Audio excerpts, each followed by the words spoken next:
Hello friends, आज हम बात करेंगे डीएलएड फर्स्ट सेमेस्टर के बारे में। दोस्तों, आज का हमारा जो विषय है वह सामाजिक अध्ययन, ठीक है।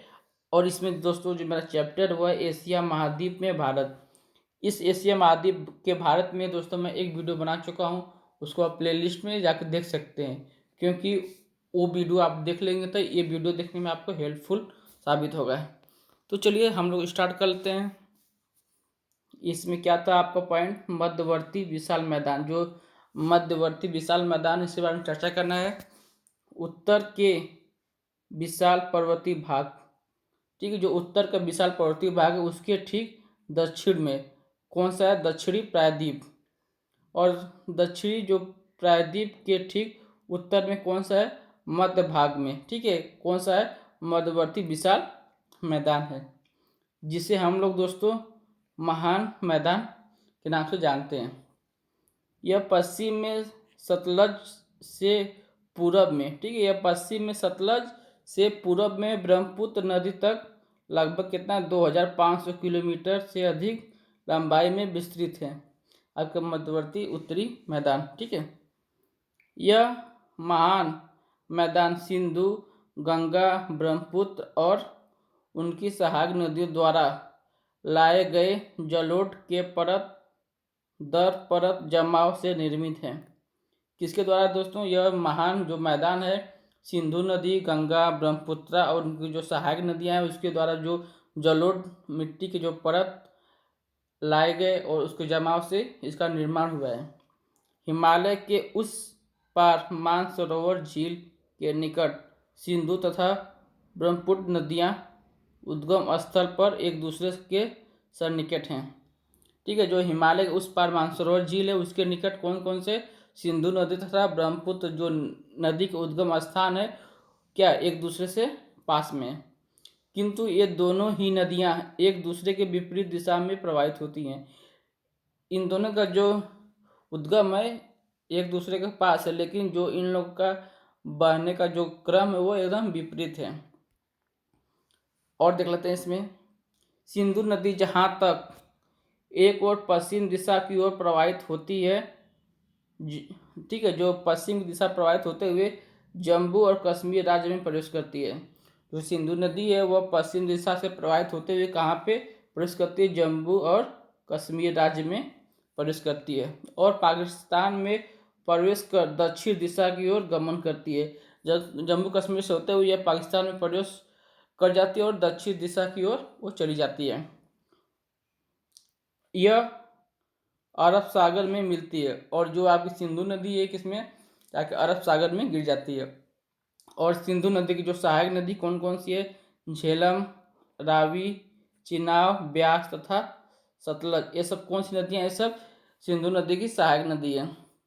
सिंधु द्रोणी का केवल एक ही भाग भारत में है, ठीक है, जो सिंधु नदी उसका एक ही भाग कहाँ है, भारत में है। वहीं दूसरी ओर ब्रह्मपुत्र नदी पूर्व दिशा की ओर बहकर, जो आपकी ब्रह्मपुत्र नदी है वो पूर्व दिशा की ओर बहकर अरुणाचल प्रदेश में, ठीक है, जो अरुणाचल प्रदेश है के उत्तर में तीव्र मोड़ बनाते हुए भारतीय सीमा में प्रवेश करती है। जो आपकी ब्रह्मपुत्र नदी है यह कहाँ से, अरुणाचल प्रदेश के उत्तर में तीव्र मोड़ बनाते हुए किसमें, वो भारत में प्रवेश करती है आपकी ब्रह्मपुत्र नदी। अरुणाचल प्रदेश और असम है यहाँ, ठीक है दोस्तों, में प्रवाहित होने के पश्चात यह बांग्लादेश में प्रवेश करती है। जो आपकी ब्रह्मपुत्र नदी जो मानसरोवर झील से निकलती है वह अरुणाचल प्रदेश भारत में प्रवेश करते हुए यह कहाँ निकल जाती है, बांग्लादेश में निकल जाती है। कालांतर में गंगा से मिलकर यह संसार का सबसे बड़ा डेल्टा बनाती है, ठीक है। संसार में सबसे बड़ा डेल्टा कौन कौन सी नदी बनाती है, ब्रह्मपुत्र और गंगा के मिलन से। चलिए और हम लोग देख लेते हैं इसमें, ब्रह्मपुत्र नदी पर विश्व का सबसे बड़ा नदी द्वीप है। जो ब्रह्मपुत्र नदी इसी पर दोस्तों विश्व का जो सबसे बड़ा द्वीप है, इसे माजुली द्वीप के नाम से जानते हैं। उत्तरी मैदान की मध्यवर्ती भाग गंगा तथा उसकी सहायक नदियों द्वारा लाए गए उपजाऊ जलोढ़ से निर्माण, जो जलोढ़ मिट्टी उसकी बात कहा गया है उत्तरी मैदान में, ठीक है। अलकनंदा और भागीरथी गंगा की दो स्रोत नदियां हैं। जो अलकनंदा और भागीरथी हैं, यह गंगा की दो स्रोत नदियां हैं। ये दोनों जब देवप्रयाग में आकर मिलती हैं तो इसका नाम गंगा हो जाता है। अलकनंदा और भागीरथी नदी जो बहते हुए आके देवप्रयाग में मिलती हैं, वहीं पे गंगा नदी का निर्माण होता है, मतलब उसी को गंगा नदी के नाम से जानते हैं। यह भारत की सबसे लंबी नदी है गंगा नदी, जिसकी लंबाई कितनी दोस्तों, 2525 किलोमीटर। ठीक है। यमुना तथा सोन इसमें मिलने वाली मुख्य सहायक नदियाँ, जो गंगा की सहायक नदियाँ जो मुख्य हैं, यमुना नदी और सोन नदी है, जो दक्षिण से आकर मिलती हैं। ये दोनों किस साइड से आकर मिलती हैं? दक्षिण की साइड से आकर गंगा नदी में मिल जाती हैं। उत्तर से आकर गंगा में मिलने वाली जो सहायक नदियाँ हैं, और उत्तर साइड से भी कुछ सहायक नदियाँ गंगा में मिलती हैं, उनका नाम देख लेते हैं। गोमती, घाघरा, गंडक और कोसी। कोसी नदी बाढ़ के लिए कुख्यात है। ठीक है। बाढ़ यहाँ पे बहुत ज़्यादा आता है, इसलिए दोस्तों इसको बिहार का शोक कहा जाता है। और देख लेते हैं संरचना एवं ढाल में अंतर के आधार पर मैदान भाग में इसकी विशेषताओं के रूप में कौन कौन सा भाबर, तराई, बांगर व खादर भूमियाँ उल्लेखनीय है। ठीक है। जो गंगा नदी की है उसके बारे में चर्चा कर रहा है।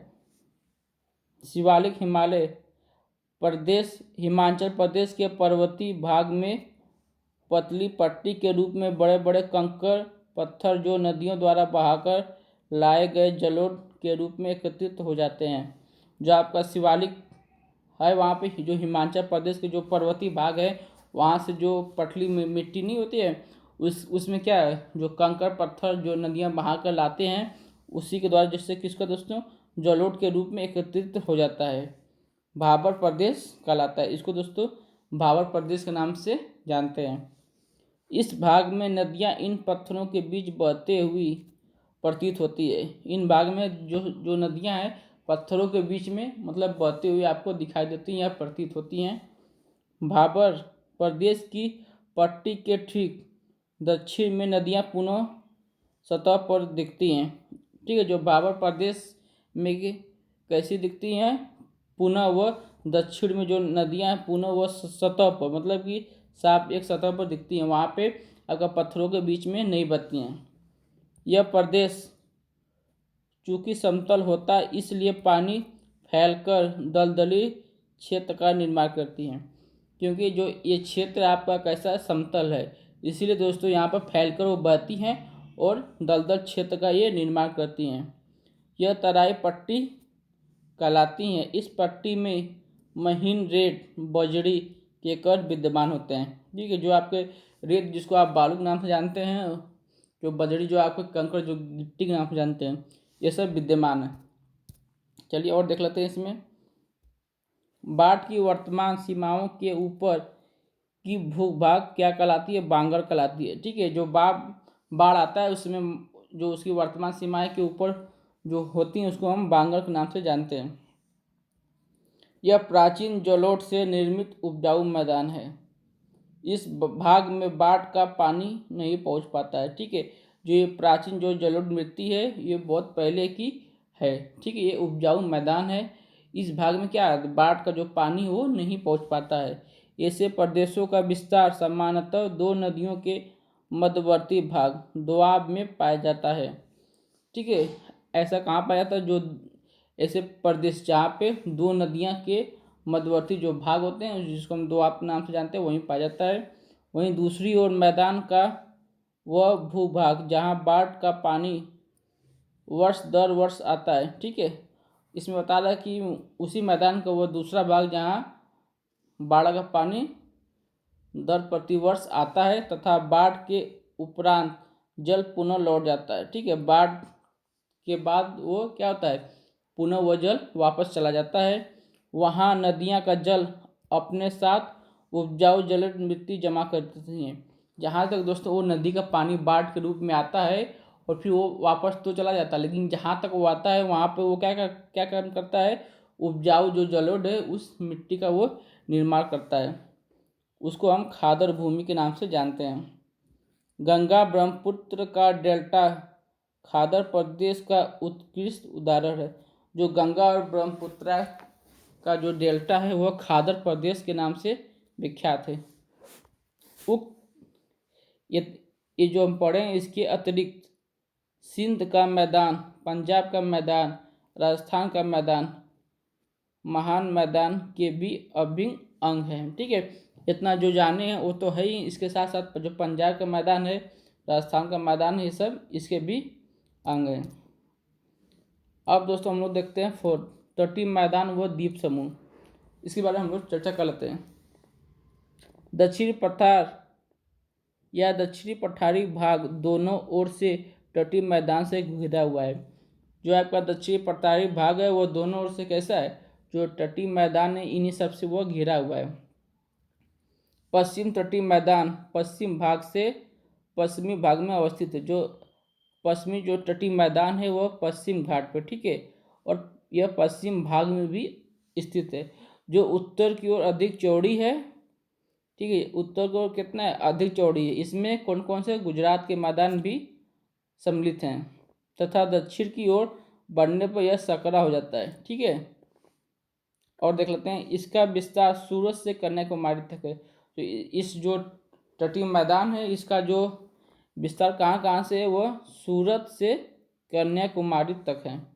इसे गुजरात के तटवर्ती क्षेत्र में गुजरात का मैदान, ठीक है, इसके जो गुजरात के जो तटवर्ती क्षेत्र हैं किसके, तटीय मैदान के, उसको हम लोग गुजरात का मैदान, दमन से गोवा के बीच कोंकण का मैदान, ठीक है, इसको हम गुजरात के मैदान से, या जो दमन से गोवा के बीच है उसको कोंकण के मैदान, गोवा से मैंगलोर तक कन्नड़ का मैदान, तथा मैंगलोर से कन्याकुमारी तक मालाबार का मैदान कहा जाता है। ठीक है, जो तटीय मैदान है उसको इतने नाम से जानते हैं। मालाबार तट पर नदियों पर बालू के जमाव के परिणाम स्वरूप लैनून का निर्माण होता है। ठीक है, जो मालाबार तट है वहाँ पे जो नदियों का बालू जो आता है उसके जमाव के कारण उसको किस नाम से क्या निर्माण करता है, वो लैगून का निर्माण करता है। ठीक है, जिसे कयाल कहा जाता है, जैसे बेम्बानाड झील। ठीक है, जैसे में कौन सा है, बेम्बानाड झील। वहीं दूसरी ओर पूर्वी घाट पर्वत व समुद्र तट के बीच स्वर्ग रेखा नदी से कन्याकुमारी तक पूर्वी तटीय मैदान उत्तर दक्षिण में विस्तृत है। ठीक है, कहाँ दूसरी ओर जो पूर्वी घाट है उस पर्वत व समुद्र के बीच, ठीक है, उस पर्वत और जो समुद्र है इन दोनों के बीच कौन सी है, स्वर्ण नदी, ठीक है, से जो स्वर्ण नदी है इन दोनों के बीच, वहाँ से कन्याकुमारी तक पूर्वी तटीय मैदान को हम उत्तर दक्षिण तक यह विस्तृत है। यह तटीय मैदान पश्चिम तटीय मैदान की तुलना में अधिक चौड़ी है। ठीक है, जो पश्चिम तटीय मैदान है उसकी तुलना में यह बहुत ही ज़्यादा चौड़ी है। इसका मुख्य कारण प्रायद्वीपीय पठार पर प्रवाहित बड़ी बड़ी नदियाँ कृष्णा, गोदावरी, कावेरी नदियों द्वारा एकत्रित जलोढ़ है। ठीक है, जो इसका जो मुख्य कारण चौड़ा होने का क्या है, तो प्रायद्वीपीय पठार पर प्रवाहित जो नदियाँ उसमें से कृष्णा, गोदावरी, कावेरी नदियाँ जो एकत्रित क्या कर जलोढ़ मिट्टी का निर्माण करती हैं। इस मैदान भाग में कोलेरू झील, चिल्का झील, पुलकित या पुलिकट झील अवस्थित है, जो लैगून झील का उदाहरण प्रस्तुत करती है। ठीक है, इस मैदान में कौन कौन से कोलेरू झील, चिल्का झील, पुलिकट झील अवस्थित है, जो लैगून जो झील इसका निर्माण प्रस्तुत करती हैं। चिल्का झील भारत की सबसे बड़ी खारे पानी की झील है। जो चिल्का झील है वह भारत की सबसे बड़ी खारे पानी की झील है। उड़ीसा की तटवर्ती मैदान, उत्कल कलिंग का मैदान, तमिलनाडु का तटीय मैदान और कोरामंडल तट तथा गोदावरी व महानदी का पूर्व तटवर्ती मैदान उत्तरी सरकार के नाम से जाना जाता है। ठीक है, अब हम लोग देखेंगे द्वीप समूह, इसके बारे में अध्ययन कर लेते हैं। अध्ययन की सुविधा की दृष्टि से द्वीप समूह को बंगाल की खाड़ी के द्वीप समूह तथा अरब सागर के द्वीप वर्गों में विभाजित करते हैं। ठीक है, इसको आसानी से सुविधा पढ़ने के लिए जो किसके नाम से है, बंगाल की खाड़ी के द्वीप समूह और अरब सागर के द्वीप समूह के नाम से विभाजित करते हैं।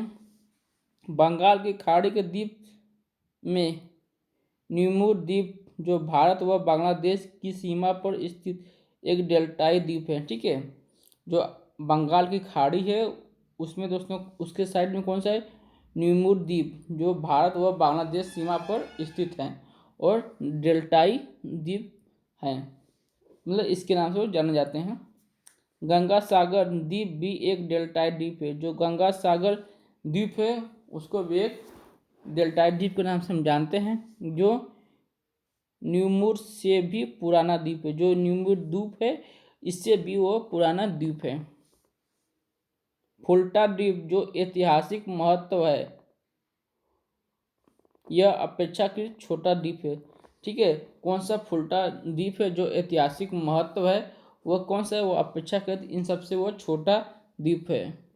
व्हीलर द्वीप उड़ीसा राज्य में महानदी के मुहाने पर स्थित है। ठीक है, कौन सी झील, व्हीलर झील। ठीक है, जो उड़ीसा राज्य है उसके महानदी के मुहाने पर स्थित है, जहाँ भारत का प्रक्षेपास्त्र परीक्षण स्थित है। ठीक है, जो वहाँ परीक्षण होता है वहीं पर इसका परिसर है। ठीक है, कहाँ पे दोस्तों, जो महानदी के मुहाना पर स्थित है। चलिए इसमें और देख लेते हैं, तो उसका नाम भी देख लेते हैं। श्री हरिकोटा द्वीप आंध्र प्रदेश के पुलिकट झील में अवस्थित है। ठीक है, जो श्रीकोटा द्वीप है वो कहाँ पे अवस्थित है, आंध्र प्रदेश के जो पुलिकट झील है वहीं पे। वर्तमान में पुल द्वारा इसे भारत की मुख्य भूमि से जोड़ा जा चुका है। ठीक है, वर्तमान में पुल द्वारा इस जगह को जोड़ा जा चुका है। अंडमान निकोबार द्वीप समूह भारत का सबसे बड़ा द्वीप समूह है। अंडमान और निकोबार जो द्वीप समूह है वह भारत का सबसे बड़ा द्वीप समूह है। यह एक आर्कीपेलागो का उदाहरण है। ठीक है, इसमें छोटे छोटे कुल मिलाकर कितने 223 द्वीप हैं और 219 अंडमान में तथा 4 निकोबार में हैं। ठीक है, 200 जो 23 द्वीप हैं इसमें से 219 द्वीप किस में दोस्तों, वह अंडमान निकोबार में है, अंडमान में, और 4 जो द्वीप है वो निकोबार में स्थित है। पूरा का पूरा अंडमान निकोबार द्वीप समूह नवीन मोड़दार पर्वत हिमालय की दक्षिण विस्तार है। ठीक है, जो पूरा जो अंडमान और निकोबार द्वीप समूह है वो कैसा है, वो मोड़दार हिमालय या पर्वत के दक्षिण में इसका पूरा विस्तार है। इस भाग में ज्वालामुखी के भी परमार है। ठीक है, वहाँ पे किसका ज्वालामुखी का भी परमार है। जैसे हम देख लेते हैं बैरन द्वीप। ठीक है, यह कैसा द्वीप, ये क्या, यह ज्वालामुखी है। कौन सा ज्वालामुखी है, नाराकोंडम द्वीप है। और कौन से है, टार द्वीप है। ठीक है, चलिए इसमें और देख सकते हैं। इस समूह को सर्वोच्च शिखर माउंट सैडल है। ठीक है, इस समूह का जो सर्वोच्च शिखर कौन सा है, माउंट सैडल है, जो अंडमान में पड़ता है। आपको जो बैरन द्वीप है वह जागृत ज्वालामुखी है। वहीं दूसरी ओर अरब सागर के द्वीपों में गांधार द्वीप, जिसको आप खंबाड़ के खाड़ी क्षेत्र में है। ठीक है, जो आपका गांधार द्वीप है वो कहाँ पे, वो खंबात की खाड़ी क्षेत्र में।